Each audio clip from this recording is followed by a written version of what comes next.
মাঝ রাতে হঠাৎ করে একটা তীব্র আলো তার চোখে এসে পড়ল। ঘুমটা ভেঙে গেল এক ঝটকায়। তাকিয়ে দেখলেন ঘরের জানলা দিয়ে একটা উজ্জ্বল আলো এসে প্রবেশ করেছে ঘরের ভেতরে। তিনি তাড়াতাড়ি উঠে জানলার সামনেটায় যান আর দেখতে পান যে জমিদার বাড়ির পেছনে যে কুয়োটা রয়েছে সেই কুয়োর মুখ থেকে ওই আলোর রশ্মিটা বেরিয়ে আসছে।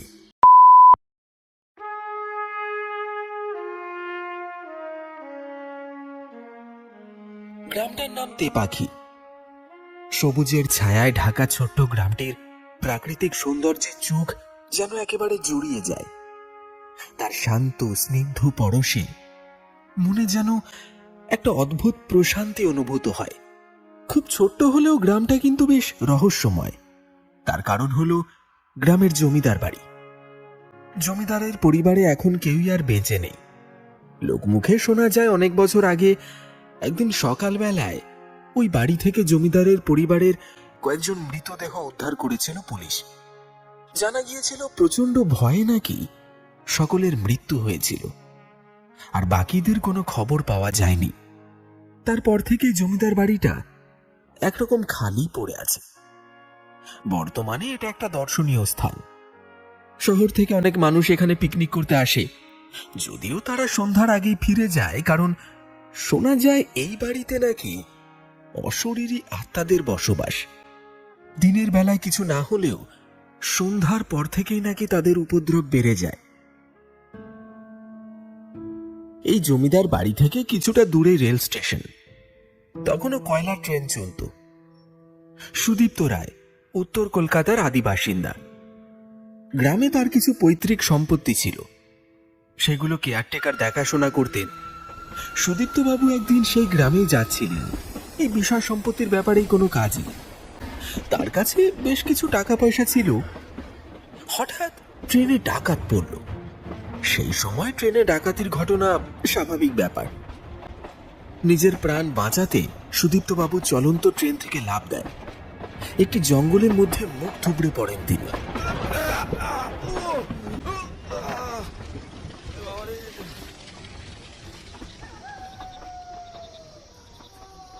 ঘাসের জমির ওপর পড়ায় তার খুব একটা চোট লাগেনি।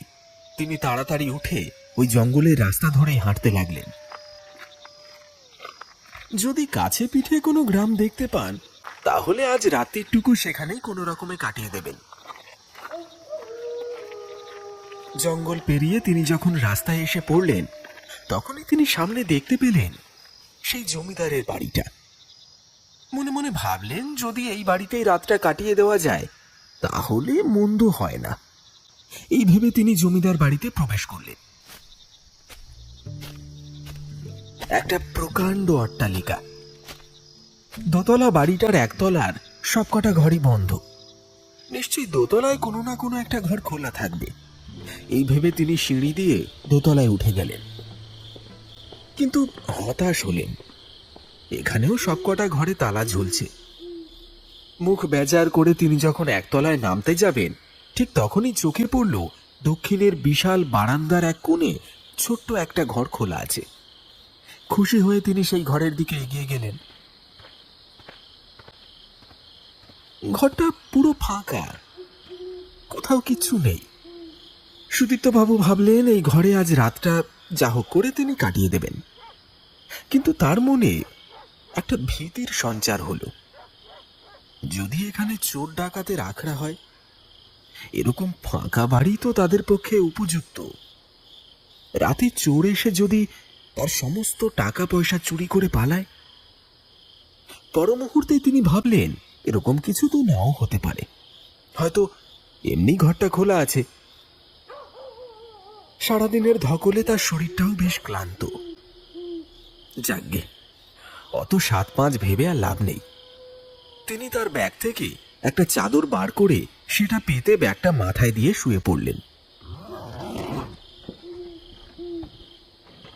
কিন্তু নিশ্চিন্ত হয়ে ঘুমোবেন যে তার কোনো উপায় নেই। মাঝ রাতে হঠাৎ করে একটা তীব্র আলো তার চোখে এসে পড়ল। ঘুমটা ভেঙে গেল এক ঝটকায়। তাকিয়ে দেখলেন ঘরের জানলা দিয়ে একটা উজ্জ্বল আলো এসে প্রবেশ করেছে ঘরের ভেতরে। তিনি তাড়াতাড়ি উঠে জানলার সামনেটা যান আর দেখতে পান যে জমিদার বাড়ির পেছনে যে কুয়োটা রয়েছে সেই কুয়োর মুখ থেকে ওই আলোর রশ্মিটা বেরিয়ে আসছে। এমন সময় হঠাৎ দূর থেকে যেন একটা চিৎকার শুনতে পেলেন তিনি। বাঁচাও, বাঁচাও। শব্দটা শুনতেই কেমন যেন সম্মোহিত হয়ে যান সুদীপ্ত বাবু। স্পষ্ট দেখতে পান যে ওই আলোর জ্যোতির মধ্যে থেকে যেন একটা নারী মূর্তি ভেসে উঠেছে। সুদীপ্ত বাবু লোকটা বেশ সাহসী প্রকৃতির মানুষ। ভূত প্রেতে তিনি কোনোদিনই ভয় পাননি। তার কাছে একটা ব্যাটারির টর্চও ছিল, সেটা তিনি ব্যাগ থেকে বের করে কাছে নিয়েই শুয়েছিলেন। চাদরের উপর থেকে সেটা তুলে নিয়ে তিনি ঘর থেকে বেরিয়ে পড়লেন সেই কুয়োর উদ্দেশ্যে।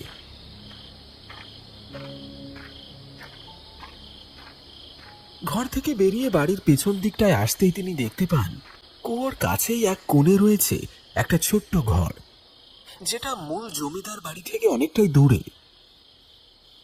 এমন সময় হঠাৎ তার মনে হলো ওই ঘরের ভেতর থেকে যেন একটা শিকলের শব্দ আসছে, একটা ধাতব শব্দ। মনে হচ্ছে কাউকে যেন শিকল দিয়ে বেঁধে রাখা হয়েছে, আর সেই শিকলের বন্ধন থেকে মুক্তি পেতে সেটা মেঝেতে ঘষাঘষি করছে। কিন্তু কে আছে ওই ঘরের ভিতর? তার মনে একটা অজানা আশঙ্কা হতে থাকলো। তিনি পা টিপে টিপে ওই ঘরটার দিকে এগিয়ে গেলেন। ঘরের সামনে গিয়ে দেখলেন ঘরের দরজাটা বন্ধ। তিনি সাহস করে দরজাটা ধাক্কা দিলেন। দরজাটা আসলেই ভেজানো ছিল, তাই অল্প ঠেলাতেই দরজাটা ক্যাচ করে একটা বিশ্রী শব্দ তুলে খুলে গেল। সুদীপ্ত বাবু প্রবেশ করলেন ভেতরে। টর্চের আলো ফেলে তিনি এগিয়ে চললেন। একবার তার মনে হলো পিছনে ফেলে আসা কুয়োটার ভেতর থেকে জল জল করে বেরোনো সেই আলোটার কথা। তিনি একবার পিছন ফিরে তাকালেন, কিন্তু কই, সেই আলো তো এখন আর নেই। সবকিছুই তো আগের মতোই স্বাভাবিক। এবার তার বেশ ভয় করতে লাগলো। ঘরের মধ্যে প্রবেশ করে সুদীপ্তবাবু একটা সুড়ঙ্গ খুঁজে পেলেন। তারপর সেই সুড়ঙ্গ ধরে সামনে এগিয়ে চললেন। তিনি উপলব্ধি করলেন এটা এক অদ্ভুত কৌশলে বানানো বাড়ি। যদিও তখনকার দিনে জমিদার বাড়িতে এরকম সুড়ঙ্গ আর নিচে গুপ্তকক্ষ থাকাটা অস্বাভাবিক কিছুই নয়। আর একটু এগোতেই তিনি একটা ছোট্ট কুঠুরি দেখতে পেলেন। হঠাৎ করে তার নাকে একটা বীভৎস পচা দুর্গন্ধ এসে লাগলো। পকেট থেকে রুমালটা বার করে তিনি নাক চাপা দিলেন। তবে আরো কিছুটা এগোতে সুদীপ্ত বাবুর মনে হলো এই সুড়ঙ্গের মধ্যে তিনি একা নন, সঙ্গে রয়েছে আরো কেউ। তার নিঃশ্বাসের শব্দ স্পষ্ট শুনতে পাচ্ছেন। কিন্তু তিনি কে? কাউকেই তো আশেপাশে দেখতে পাচ্ছেন না তিনি।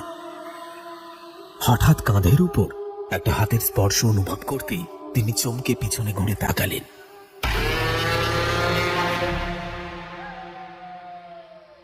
দেখলেন একজন অতি শীর্ণকায় বৃদ্ধ তার সামনে দাঁত বের করে দাঁড়িয়ে দাঁড়িয়ে নিঃশব্দে হাসছে। তার পরনে ময়লা ছেঁড়া খাটো ধুতি আর একটা মলিন ফতুয়া। মাথায় উস্কো খুস্কো ঝাঁকড়া চুলের পুরোটাতেই পাক ধরেছে। বয়স প্রায় ৮০-র ওপরে হবে বলেই মনে হচ্ছে। সুদীপ্ত বাবু ভাবলেন যে এই বুড়োটা নিশ্চয়ই বাড়িটা ফাঁকা পেয়ে এখানে বেশ জাঁকিয়ে বসেছে। ব্যাটা নিশ্চয়ই বদমাস, তাকে ভয় দেখানোর জন্যই এতক্ষণ ধরে এসব করছিল। অগত্যা সুদীপ্ত বাবু ধমকে সুরে বললেন, কে আপনি? কি করছেন এখানে? নিশ্চয়ই আমার টাকা পয়সা চুরির মতলবে এসেছেন, তাই না? বৃদ্ধ লোকটি করুণ সুরে বললেন, না বাবু, আমি গরিব হতে পারি, কিন্তু আমি চোর নই। আসলে আমার থাকার কোনো জায়গা নেই। সারাদিন পথে ঘাটে ঘুরে ঘুরে ভিক্ষে করি। কোনোদিন খাবার জোটে তো কোনোদিন জোটে না। ঝড় জলের হাত থেকে বাঁচতে তাই এখানে এসে একটু রাতে আশ্রয় নি। সকাল হলেই আবার বেরিয়ে পড়ি। বৃদ্ধের কথায় সুদীপ্তবাবুর যেন একটু মায়া হলো। বললেন, ও আচ্ছা, তা বেশ, কতদিন ধরে আছেন এখানে? তা বাবু, সে আজ অনেক কাল আগের কথা।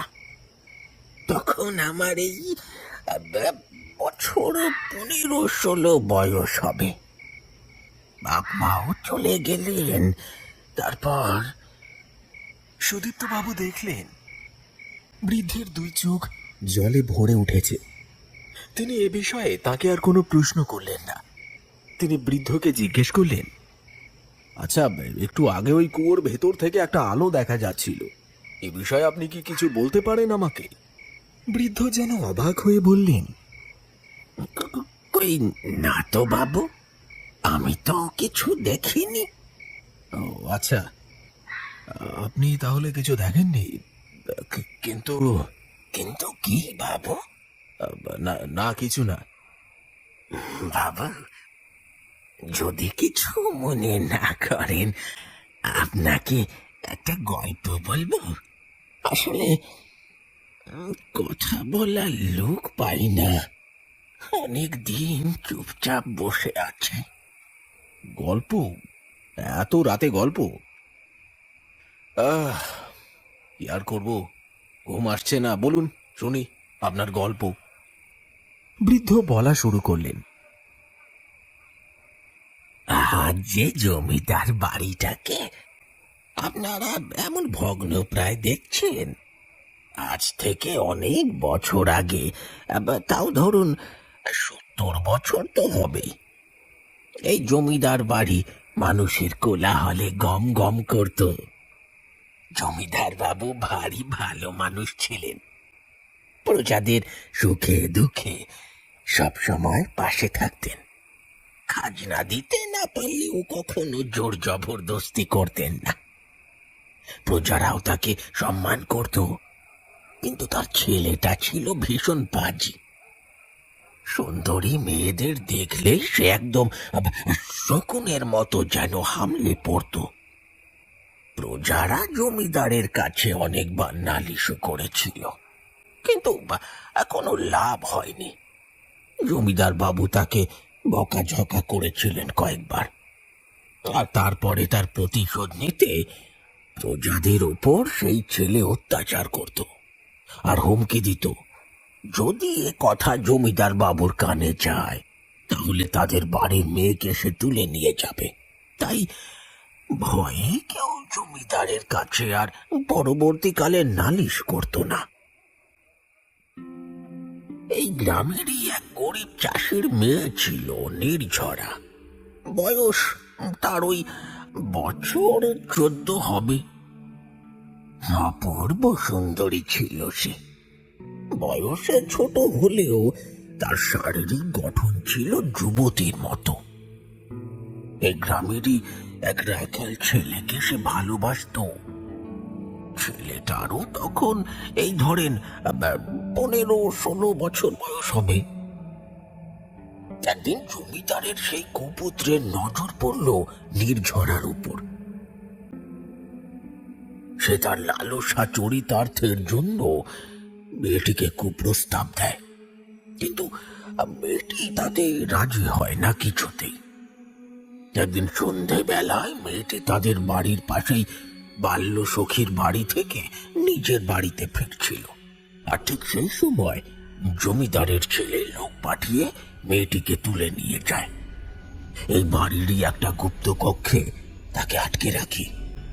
নির্ঝরা কোনো ক্রমে সেখান থেকে পালিয়ে আসে। পরের দিন সকালে সেই ঘরে নির্ঝরাকে দেখতে না পেয়ে জমিদারের ছেলে রাগে ফেটে পড়ে। আর এই ঘটনার কয়েকদিন পরে নির্ঝরা একদিন সন্ধ্যাবেলায় গ্রামেরই কালী মন্দির থেকে ফিরছিল। আসলে নির্ঝরার গানের গলা ছিল অপূর্ব, তাই সে প্রতিদিন সকালে এবং সন্ধ্যায় কালী মন্দিরে গিয়ে মায়ের আরতির সময় গান গাইত। গ্রামের সবার মতোই জমিদারের ছেলেও এই কথাটা জানতো, তাই একদিন সে ওত পেতে রইল। কালী মন্দির থেকে নির্ঝরাদের বাড়িটা একটু দূরে। এমনিতেই রোজ সন্ধে হওয়ার আগেই নির্ঝরা মন্দির থেকে ফিরে আসতো, কিন্তু সেদিন হঠাৎই মুষলধারে বৃষ্টি নামায় নির্ঝরার ফিরতে একটু সন্ধে হয়ে যায়। গ্রামের অন্ধকার পথ দিয়ে বাড়ি ফেরার সময় সুযোগ বুঝে জমিদারের ছেলে মেয়েটিকে তুলে এই গুপ্ত কক্ষে নিয়ে আসে, আর তার কুপ্রস্তাবে তাকে রাজি হতে বাধ্য করে। কিন্তু মেয়েটি বলে যে যতক্ষণ তার দেহে প্রাণ আছে ততক্ষণ সে কিছুতেই তার এই প্রস্তাবে রাজি হবে না। তখন জমিদারের ছেলে তাকে হুমকি দেয়, যদি সে তার প্রস্তাবে রাজি না হয় তাহলে তাকে সে এই গুপ্ত কক্ষে শিকল দিয়ে হাত পা বেঁধে আটকে রাখবে, এবং যতক্ষণ না সে রাজি হবে ততক্ষণ তাকে মুক্ত করা হবে না। মেয়েটিও জেদি, কিছুতেই রাজি হয় না। শেষ পর্যন্ত মেয়েটির হাত পা লোহার শিকল দিয়ে বেঁধে এই কক্ষে তাকে আটকে রাখা হলো। মেয়েটির হতদরিদ্র বাবা মা তাকে গ্রামের সমস্ত জায়গায় তন্ন তন্ন করে খুঁজল, কিন্তু কোথাও নির্ঝরাকে পাওয়া গেল না। তখন ওরা মনে মনে ভাবল, ওকে নিশ্চয় জমিদারের ছেলে তুলে নিয়ে গেছে। গ্রামের লোকজনদের এই কথা জানালে তারাও খুব ক্ষেপে গেল। তখন তারা দল বেঁধে জমিদারের কাছে গেল তার ছেলের বিরুদ্ধে নালিশ জানাতে। গ্রামবাসীদের অভিযোগ শুনে জমিদার বাবু কিছুতেই বিশ্বাস করলেন না। যদিও তিনি জানতেন যে তার ছেলের স্বভাব চরিত্র খুব একটা ভালো নয়, তবু পুত্র স্নেহে অন্ধ পিতা ছেলের বিরুদ্ধে এমন অভিযোগ কিছুতেই মেনে নিলেন না। আর তাছাড়া তার ছেলে যে নির্ঝরাকে অপহরণ করে আটকে রেখেছে সেই প্রমাণও সেদিন কেউ দেখাতে পারেনি। গ্রামেরই এক যুবক প্রকাশ চিৎকার করে বলে ওঠে, জমিদার বাবু, আপনার ছেলেরে আমাদের হাতে ছেড়ে দিন। আমরা জানি আপনি আপনার ছেলের বিরুদ্ধে কোনো অভিযোগই শুনবেন না, আমরা ওরা দেখে নেব। জমিদার লেঠেল দিয়ে সেদিন প্রকাশকে বার করে দেয়, কিন্তু গ্রামবাসীদের অভিযোগের কাছে একসময় নতি স্বীকার করে অবশেষে তিনি তার পুত্রকে ডেকে পাঠান। তাকে তিনি জিজ্ঞেস করেন, সুমন্ত, ওরা তোমার নামে কি অভিযোগ এনেছে শুনেছ? কই না তো বাবা। ওরা বলছে তুমি নাকি গ্রামের এক গরিব চাষির মেয়েকে, যার নাম নির্ঝরা, ওকে অপহরণ করেছ। সে কি বাবা, আপনি ভাবলেন কি করে যে আপনার ছেলে হয়ে আমি এরকম কোনো অপরাধ করতে পারি? এসব অভিযোগ মিথ্যা বাবা। কিন্তু তোমার নামে আমি এরকম অভিযোগ আগেও শুনেছি যে তুমি নাকি গ্রামের মেয়েদের সঙ্গে অভব্য আচরণ করো। না বাবা, আমি এমন কোনো কাজই করিনি, কখনোই করিনি। আসলে আমি তো জমিদারের ছেলে, তাই ওই গ্রামের গরিব চাষাভুষো লোকগুলো আমাকে দেখলে হিংসে করে, তাই আমাকে ওরা এমন কুৎসিত অপবাদ দিয়ে বেড়ায়। এ কথা তো আমি আপনাকে আগেও বলেছি। আমি সম্পূর্ণ নির্দোষ বাবা, আপনি ওই চাষাভুষোগুলোর কথা একদম কান দেবেন না। বিচার না পেয়ে হতাশ হয়ে জমিদার বাড়ি থেকে গ্রামবাসীরা ফিরে আসে। এরপর কেটে যায় আরো বেশ কয়েকটা দিন, কিন্তু নির্ঝরাকে কোথাও খুঁজে পাওয়া যায় না। এদিকে নির্ঝরা যে রাখাল ছেলেটিকে ভালোবাসতো সে তার প্রেমিকাকে হারিয়ে পাগলের মতো হয়ে যায়। ঠিক মতো খাওয়া দাওয়া করে না, সারাদিন রাস্তায় রাস্তায় ঘুরে বেড়ায় আর তার প্রেমিকের সন্ধান করে। অন্যদিকে জমিদারের ছেলে নির্ঝরাকে রোজ চাপ দিতে থাকে তার প্রস্তাবে রাজি হওয়ার জন্য, কিন্তু নির্ঝরা তার সিদ্ধান্তে অটল। সে জান দেবে তবু মান দেবে না। সে ধীরে ধীরে খাওয়া দাওয়া বন্ধ করে দেয়। তার শরীর ক্রমশ দুর্বল হতে শুরু করে। এভাবেই একদিন বন্দি অবস্থাতেই তার মৃত্যু হয়। এই পর্যন্ত বলে বৃদ্ধ চুপ করে গেলেন। সুরঙ্গের মধ্যে বিরাজ করছে এক অদ্ভুত নিস্তব্ধতা। সুদীপ্তবাবু এতক্ষণ বৃদ্ধের কথাগুলো খুব মন দিয়ে শুনছিলেন। শেষটায় তিনি ভাবলেন এসব পাগলের প্রলাপ ছাড়া আর কিছুই নয়। এই ভেবে তিনি মনে মনে হাসতে লাগলেন।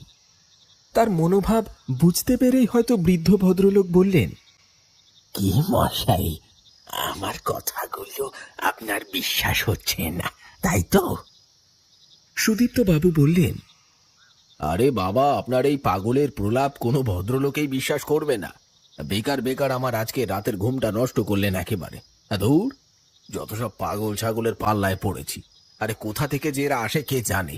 সুদীপ্তবাবু রেগে মেগে সেখান থেকে বেরিয়ে যাবেন, এমন সময় হঠাৎ তার সামনে কোথা থেকে যেন এক অপরূপ সুন্দরী এসে হাজির হয়। এক কিশোরী, বয়স ওই বছর 14-15 হবে। এই অন্ধকার কুঠুরিতে ভালো করে তার সর্বাঙ্গ দেখা না গেলেও এটুকু বোঝা যাচ্ছে যে সে অপরূপ সুন্দরী। এবার যেন সুদীপ্তবাবু বেশ ভয় পেলেন। বললেন, কে কে কে তুমি? তুমি এখানে কোথা থেকে এলে? আমি নির্ঝরা, গ্রামের সেই গরিব চাষির মেয়ে, যাকে যাকে জমিদারের ওই লম্পট দুশ্চরিত্র ছেলেটা এই কুঠুরিতে আটকে রেখেছিল।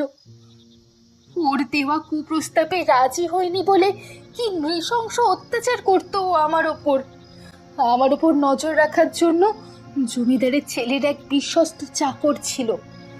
একদিন সে আমাকে খাবার দিতে এলে আমি মুখের উপর বলে দিই যে আমি খাবো না। তখন সেই চাকর তার মনিবকে গিয়ে সে কথা জানায়। তারপর জমিদারের ছেলে এসে আমাকে খাওয়ার জন্য বাধ্য করে। আমি বলি যে আমি এইভাবেই নিজেকে তিলে তিলে শেষ করে দেব। তখন জমিদারের ছেলে আমাকে নির্মমভাবে চাবুক মারতে থাকে। আমি যন্ত্রণায় ছটফট করতে থাকি। তার হাতে পায়ে ধরে মিনতি জানাই, আমাকে মেরো না, মেরো না আমাকে।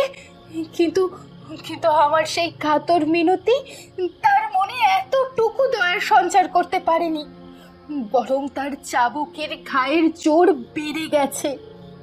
এরপর থেকে প্রতিদিনই সে আমাকে চাবুক মারত। আমি যন্ত্রণায় চিৎকার করতাম, আর তখন সে বৈশাচিক উল্লাসে মেতে উঠত। কত অত্যাচার, কত যন্ত্রণা সহ্য করেছি আমি এই অন্ধকার কুঠুরিতে। তার সাক্ষী হয়তো একমাত্র এই কুঠুরি আর এই লোহার শিকলগুলো।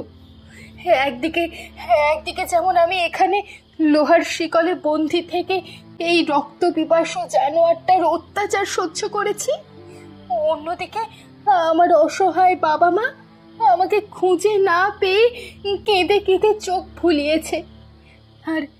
আর আমার সেই ভালোবাসার মানুষটা আমাকে চারিদিকে পাগলের মতো খুঁজে বেড়াতে লাগলো। এই পর্যন্ত বলে নির্ঝরা ডুকরে কেঁদে ওঠে। সুদীপ্তবাবুর মুখ ততক্ষণে হা হয়ে গেছে, কোনো কথা বলতে পারছেন না তিনি। উপাস থেকে বৃদ্ধ আবার বলতে শুরু করলেন, একদিন জমিদারের ছেলে আর তার সেই বিশ্বস্ত চাকর রাস্তা দিয়ে যাওয়ার সময় নির্ঝরার বিষয়ে কথা বলছিল। ঠিক সেই সময় তার প্রেমিকাও সেখান দিয়ে যাচ্ছিল। তাদের কথাগুলো তার কানে আসে এবং সে বুঝতে পারে যে নির্ঝরাকে জমিদারের ছেলেই হত্যা করেছে। ছোটবাবু, আপনি কিন্তু কাজটা ঠিক করেন নাই। আরে আমি কি করে জানবো যে সে মারা যাবে? এখন ওর দেহটাকে কিছু একটা করার ব্যবস্থা করতে হবে। সে জমিদারকে জানাতে জমিদার বাড়ির ভেতরে ঢুকতে চেয়েছিল, কিন্তু দারোয়ানরা তাকে পাগল বলে ঘাড় ধাক্কা দিয়ে বের করে দেয়। ছেলেটি তখন গ্রামবাসীদের দরজায় দরজায় গিয়ে কড়া নাড়ে, কিন্তু কিন্তু কেউ সেদিন দরজা খোলেনি। পথে ঘাটে যাদের সাথে দেখা হয় তাদেরকেও সে প্রকৃত সত্যটা জানাবার চেষ্টা করে, কিন্তু কিন্তু সে যে পাগল পাগলের কথা কি আর কেউ বিশ্বাস করে বলুন? এরপর সে মনে মনে ঠিক করে যে শয়তানটা তার প্রেমিকাকে এভাবে নির্মম অত্যাচার করে হত্যা করেছে, তাকে সে সে নিজের হাতে শাস্তি দেবে, শেষ করে দেবে তাকে, যাতে যাতে আর কোনো মেয়ের ওপর সে এভাবে অত্যাচার করতে না পারে। আর এমন ভাবে সে তাকে মারবে যাতে আর কেউ কোনোদিনও কোনো নারীর ওপর অত্যাচার করার কথা মনেও আনতে না পারে। একদিন জমিদারের ছেলেটা রাত্রিবেলা কোথাও থেকে ফিরছিল একা। অন্য সময় ঘোড়ার গাড়িতে গেলেও সেদিন সে পায়ে হেঁটেই ফিরছিল। আসলে কুকর্ম করার একটা সীমা থাকে, আছে বাবা জানতে পেরে যায়, তাই লুকিয়ে লুকিয়ে যাতায়াত। ওদিকে সেই পাগলটা তার উপর অনেকদিন ধরেই নজর রাখছিল আড়াল থেকে, সুযোগের অপেক্ষা খুঁজছিল সে। আর সেদিন সুযোগটা এসেও গেল তার। সে একটা গাছের আড়ালে লুকিয়ে বসেছিল।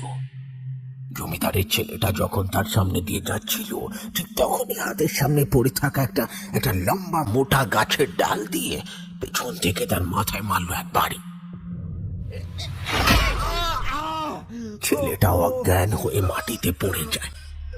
তখন সেই পাগলটা তাকে টানতে টানতে পাশের একটা ঝোপের ভেতরে নিয়ে যায়।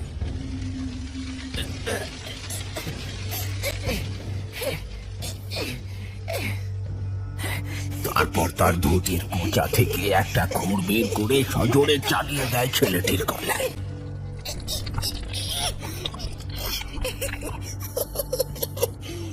গল গল করে রক্ত বেরোতে থাকে তার গলা দিয়ে। তারপর রাগে পাগল হয়ে গিয়ে সে ছেলেটির সারা শরীরে ওই খুর দিয়ে এলো পাথারি আঘাত করতে থাকে।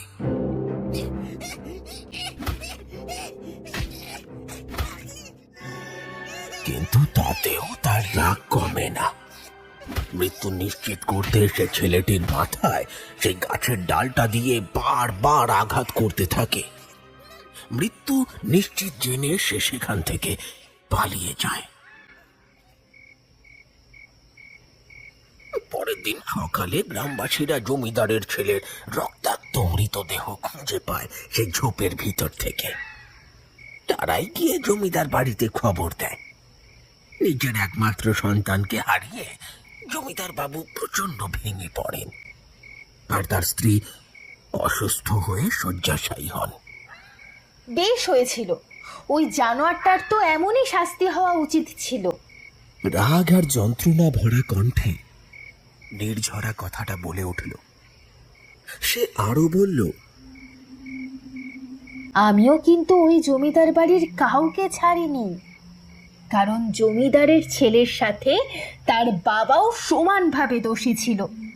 সেদিন যদি ওই জমিদার গ্রামবাসীদের কথা শুনতো আর ছেলের শাস্তির ব্যবস্থা করত, তাহলে হয়তো আমাকে এভাবে যন্ত্রণা পেতে পেতে তিলে তিলে মরতে হতো না। আমার মৃত্যুর পর জমিদারের ছেলে আর সেই চাকর মাঝরাতে লুকিয়ে ওই জমিদার বাড়ির পেছনে ওই কুয়োর পাশে মাটি খুঁড়ে আমার শরীরটাকে সেখানে পুঁতে দেয়, আর আবার তার উপর মাটি চাপা দিয়ে দেয়। ঢাকা পড়ে যায় আমার মৃত্যু রহস্য। কিন্তু মৃত্যুর পর আমার আত্মা এই বাড়ি ছেড়ে যায়নি। মৃত্যুর আগে আমি প্রতিজ্ঞা করেছিলাম এই বংশের কাউকে আমি বাঁচতে দেব না। কিন্তু আমার প্রেমিক যে আমার হত্যাকারীকে আগেই উপযুক্ত শাস্তি দিয়েছে, এবার আমার পালা। সেদিন ছিল ঘোর অমাবস্যা। অনেক রাতে জমিদারবাবু শহর থেকে ঘোড়ার গাড়ি চেপে বাড়ি ফিরছিলেন। আমি গিয়ে তার সামনে দাঁড়ালাম। আমাকে দেখেই জমিদারবাবু বললেন,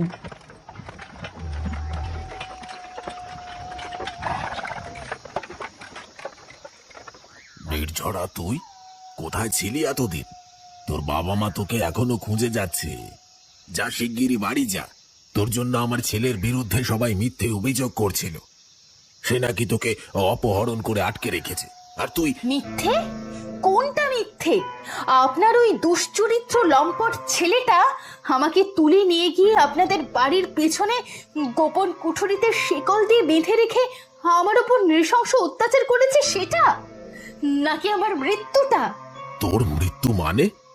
এবার আমি আমার সেই ভয়ঙ্কর রূপ ধারণ করলাম। আমাকে দেখে জমিদার বাবু ভয়ে আঁতকে উঠলেন। জমিদারের গাড়োয়ান গাড়ি ফেলে রেখে পালালো। আমি জমিদারের দিকে আরো এগিয়ে গেলাম। উনি গাড়িতে বসে ঠক ঠক করে ভয়ে কাঁপতে লাগলেন। আমি দু হাতে জমিদারের গলা চেপে ধরলাম। আমাকে ছেড়ে উনি দে। চিৎকার করে বলতে ছেড়ে দে লাগলেন, আমাকে, নির্ঝরা। আমাকে আমাকে ছেড়ে দে, নির্ঝরা। ছেড়ে দেব? তোর ছেলে আমাকে সেদিন ছেড়ে দিয়েছিল।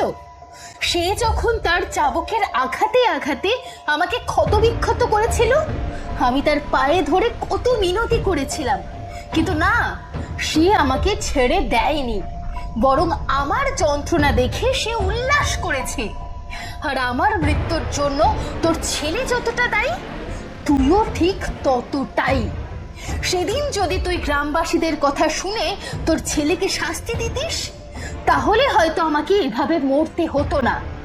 আজ আমার হাত থেকে তোকে কেউ বাঁচাতে পারবে না।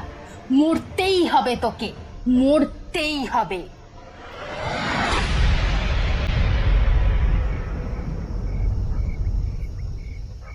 পরের দিন গ্রামবাসীরা রাস্তার উপর থেকে জমিদারের নিথর শরীরটা উদ্ধার করেছিল। এরপর আমি জমিদারের স্ত্রী আর বাড়ির কয়েকজন চাকর বাকরকেও হত্যা করি। যদিও তাদের কোনো দোষ ছিল না, তবুও তাদের মরতে হয়েছিল আমারই হাতে। আর যে কয়েকজন বেঁচে গিয়েছিল, তারা পরের দিন সকালে ওই বাড়ি থেকে পালিয়ে যায়। তারপর থেকে ওই বাড়িটা অভিশপ্ত হয়েই পড়ে রয়েছে। এই পর্যন্ত বলে নির্ঝরা কেমন রাগে ফুঁসতে থাকলো। তারপর বলল, কি দোষ ছিল আমার যে আমাকে এইভাবে মরতে হলো? আমি শুধু সুন্দরী ছিলাম তাই? সেটাই কি আমার অপরাধ? নাকি নাকি নারী হয়ে জন্মানোটাই আমার অপরাধ ছিল? আর 5টা মেয়ের মতো আমারও তো একটা সুন্দর জীবন হতে পারত। আমার ভালোবাসার মানুষটার সাথে আমিও তো সুখের ঘর বাঁধতে পারতাম। কত স্বপ্ন ছিল আমার দু চোখে, কিন্তু তার কোনোটাই পূরণ হলো না। আর হয়নি শুধুমাত্র ওই নর পশুটার জন্য। আর আমার সেই ভালোবাসার মানুষটা, সেই বা কোন অপরাধ করেছিল যে তাকেও এভাবে সারাটা জীবন কষ্ট পেতে হবে? সে শুধু আমাকে ভালোবেসেছিল, এটাই তার অপরাধ। যেদিন থেকে জমিদার বাড়ি খালি হয়ে গেল, সেদিন থেকে সেই মানুষটা আমার সঙ্গে এখানেই রয়ে গেল, এই ছোট্ট কুঠুরিতে। আমাকে ছেড়ে কোনোদিনও সে যায়নি। কতবার আমি তাকে বলেছি, তুমি ফিরে যাও, গিয়ে নতুন করে জীবন শুরু করো, কিন্তু না, আমাকে ছেড়ে নাকি সে বাঁচতে পারবে না। যতদিন সে বেঁচে থাকবে, সে নাকি আমার কাছে এখানেই থাকবে। আজও সে আছে আমারই সাথে, আর এই মুহূর্তে সে আপনারই পাশে দাঁড়িয়ে। সুদীপ্ত বাবু চমকে উঠে তার পাশে দাঁড়িয়ে থাকা বৃদ্ধের দিকে তাকালেন। হাতের টর্চের আলোটা তার দিকে ফেলতেই দেখলেন তার দু চোখ জলে ভরে উঠেছে।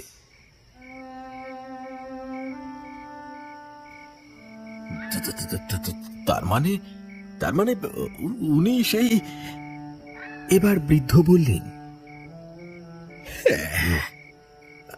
আমি আমি সেই হতভাগ্য অপদার্থ প্রেমিক, যে তার প্রেমিকাকে ওই পশুটার হাত থেকে রক্ষা করতে পারিনি। কিন্তু কিন্তু প্রেমিকার হত্যাকারীকে উপযুক্ত শাস্তি আমি দিয়েছি। নির্ঝরা বেঁচে থাকতে আমি ওর সাথে ঘর বাঁধতে পারিনি, কিন্তু ওর মৃত্যুর পর আমি এখানে এসে আত্মহত্যা করতে চেয়েছিলাম, যাতে যাতে দুজনে মৃত্যুর পর একসঙ্গে থাকতে পারি। কিন্তু নির্ঝরা আমাকে বাধা দিয়েছিল, তাই আমি বেঁচে থেকেই ওর সঙ্গে রয়ে গেলাম। ওর সঙ্গে। আমি রয়ে গেলাম। এই বলে মানুষটা অঝরে কাঁদতে লাগলেন। সুদীপ্ত বাবুর সবকিছু কেমন যেন গোলমাল হয়ে যাচ্ছিল। তিনি শহরের মানুষ, জীবনে কোনোদিনও কোনো অলৌকিক বিষয়ে তিনি বিশ্বাস করেননি। কিন্তু আজ তিনি এমন এক পরিস্থিতির মধ্যে দাঁড়িয়ে আছেন যেখানে তার এতদিনের সমস্ত বিশ্বাস অবিশ্বাস সবকিছু যেন এক মুহূর্তে মিথ্যে হয়ে যেতে বসেছে। তিনি যেন নিজের চোখকে বিশ্বাস করতে পারছেন না। তার সামনে কোনো এক অশরীরী দাঁড়িয়ে আছে যার নাকি বহু বছর আগে মৃত্যু হয়েছে। কি এখনো আপনার বিশ্বাস হচ্ছে না? তবে এই দেখুন। বলে নির্ঝরা মাটি থেকে একটা মোটা লোহার শিকল তুলে সুদীপ্ত বাবুকে দেখালো। এই লোহার শিকলে আমাকে বেঁধে রাখা হয়েছিল। সুদীপ্ত বাবু দেখলেন লোহার শিকলে এখনো লেগে আছে রক্তের দাগ। কিন্তু কি আশ্চর্য, কোনো এক দৈব বলে সেই দাগগুলো যেন এখনো টাটকা। এবার সুদীপ্ত বাবু প্রচন্ড ভয় পেলেন, কিন্তু অন্যদিকে তার মেয়েটির জন্য খুব কষ্ট হচ্ছিল। অতটুকু মেয়ে কি কষ্টই না সহ্য করেছে। এসব কথা ভাবতেই তার চোখেও জল চলে আসে। এমন সময় নির্ঝরা বলে ওঠে, আমি অনেক বছর ধরে এই জমিদার বাড়িতে আটকে আছি। প্রতিদিন দেখছি আমার ভালোবাসার মানুষটা কত কষ্ট পাচ্ছে আমার জন্য। আমি আর ওর এই যন্ত্রণা সহ্য করতে পারছি না। এবার আমার মুক্তি চাই। তাই আমি আপনাকে এই কুঠুরিতে টেনে এনেছি। দয়া করে আপনি আমার মুক্তির ব্যবস্থা করুন। সুদীপ্ত বাবু বললেন, বেশ, আমি বাড়ি গিয়ে তোমাদের শ্রাদ্ধ শান্তি এবং পূজার্চনার ব্যবস্থা করছি। আর তোমার এই প্রেমিকের বাকি জীবনের সমস্ত দায়িত্ব আমি নিলাম। উনি যতদিন বাঁচবেন আমার কাছে থাকবেন। আমি ওনার কোনো অযত্ন হতে দেব না। আমি কথা দিচ্ছি তোমায়। আপনি আমাকে দুশ্চিন্তা মুক্ত করলেন। ওর জন্য আমার বড় চিন্তা হতো, আমি চলে গেলে ওর কি হবে। এবার আমি নিশ্চিন্তে যেতে পারবো। আপনাকে অসংখ্য ধন্যবাদ। এই পর্যন্ত বলে নির্ঝরা ধীরে ধীরে হাওয়ায় মিলিয়ে গেল। এরপর সুদীপ্ত বাবু সেই বৃদ্ধকে বললেন যে তিনি এখন একটা কাজে এসেছেন। কাজ সেরে ফেরার পথে তিনি আগামীকাল তাকে নিয়ে সাথে করে বাড়ি যাবেন। কিন্তু বৃদ্ধ তার সঙ্গে যেতে রাজি হলেন না। তিনি বললেন যতদিন না নির্ঝরার আত্মার মুক্তি হয় ততদিন তিনি ওর সঙ্গে এখানেই থাকবেন, এই কুঠুরিতে। সুদীপ্ত বাবুও তার কথা মেনে নিলেন। ওদিকে ভোর হয়ে এসেছে। এবার সুদীপ্ত বাবুর নিজের গন্তব্যস্থলে যাওয়ার পালা। তিনি বৃদ্ধের কাছ থেকে বিদায় নিয়ে বেরিয়ে পড়লেন। কাজ শেষে তিনি কলকাতায় তার বাড়িতে ফিরে গেলেন এবং নির্ঝরার আত্মার মুক্তির জন্য শ্রাদ্ধ শান্তি এবং পিণ্ডদানের ব্যবস্থা করলেন। কিন্তু সমস্যা হলো এক জায়গায়, তার স্ত্রী কিছুতেই সেই বৃদ্ধকে এই বাড়িতে আশ্রয় দেবেন না। সুদীপ্ত বাবুও তার স্ত্রীর সিদ্ধান্তের বিরোধিতা করতে পারলেন না। এরপর কেটে গেল অনেকগুলো মাস। বৃদ্ধের কথা তিনি বেমালুম ভুলেই গেলেন। ওদিকে সুদীপ্ত বাবুর স্ত্রী তখন সন্তান সম্ভবা। একদিন দুপুরে তিনি তার লাইব্রেরির ঘরে বসে একটা বই পড়ছিলেন। হঠাৎ তাঁর মনে পড়ল জমিদার বাড়ির সেই বৃদ্ধের কথা। মনে মনে তিনি সিদ্ধান্ত নিলেন যেভাবেই হোক ওই বৃদ্ধকে তিনি সেখান থেকে নিয়ে আসবেন। নিজের বাড়িতে তাকে আশ্রয় দিতে না পারলেও তিনি কোনো না কোনো একটা ব্যবস্থা তার জন্য অবশ্যই করবেন। তিনি যে নির্ঝরাকে কথা দিয়েছিলেন তার ভালোবাসার মানুষটির বাকি জীবনের দায়িত্ব তিনি নেবেন। পরের দিন সকালে উঠে সুদীপ্তবাবু বেরিয়ে পড়লেন সেই জমিদার বাড়ির উদ্দেশ্যে। কিন্তু সেই বাড়ি থেকে বৃদ্ধের কোনো খুঁজই তিনি পেলেন না। এরপর কয়েকজন মানুষকে জিজ্ঞাসা করলেন, জানতে পারলেন ওই বৃদ্ধ মাস কয়েক আগে মারা গেছেন। একদিন দুপুরবেলায় নাকি ওই পুকুর পাড় থেকে তার মৃতদেহ উদ্ধার হয়েছিল। নিজের অপরাধের জন্য সুদীপ্তবাবু নিজের কাছেই নিজে লজ্জিত হলেন। মনে মনে নির্ঝরার কাছে ক্ষমা প্রার্থনা করলেন তিনি। তারপর সেখান থেকে তিনি ফিরে এলেন। এরপর কেটে গেল আরো কয়েকটা মাস। সুদীপ্তবাবুর স্ত্রী এক ফুটফুটে কন্যা সন্তানের জন্ম দিলেন। সন্তানের মুখ দেখে সুদীপ্তবাবু একেবারে অবাক। আরে, এ তো নির্ঝরার মুখ! অন্ধকারে নির্ঝরাকে ভালো করে না দেখতে পেলেও এক মুহূর্তের জন্য টর্চের আলোয় তিনি তার মুখটা দেখেছিলেন। তিনি বুঝতে পারলেন নির্ঝরা তার কন্যা রূপে তার বাড়িতে জন্ম নিয়েছে। মনটা আনন্দে ভরে উঠল সুদীপ্তবাবুর। তিনি তার মেয়ের নাম রাখলেন নির্ঝরা। এর প্রায় মাসখানেক বাদে সুদীপ্তবাবুর বাড়িতে একটা চিঠি আসে। চিঠি পড়ে তিনি জানতে পারেন যে তার বাল্যবন্ধু সৌম্যদীপ রায়ের একটি পুত্র সন্তান হয়েছে। পরের দিন সুদীপ্তবাবু তাকে দেখতে তাদের বাড়িতে যান। বন্ধুর সন্তানকে দেখেই তিনি আরেক দফা চমকে ওঠেন। তার মনে হয় যেন সেই বৃদ্ধ আবার নতুন করে জন্ম নিয়ে ফিরে এসেছে। বৃদ্ধর মুখের আদল এই ছোট্ট ক্ষুদে সন্তানের মুখে বেশ স্পষ্ট।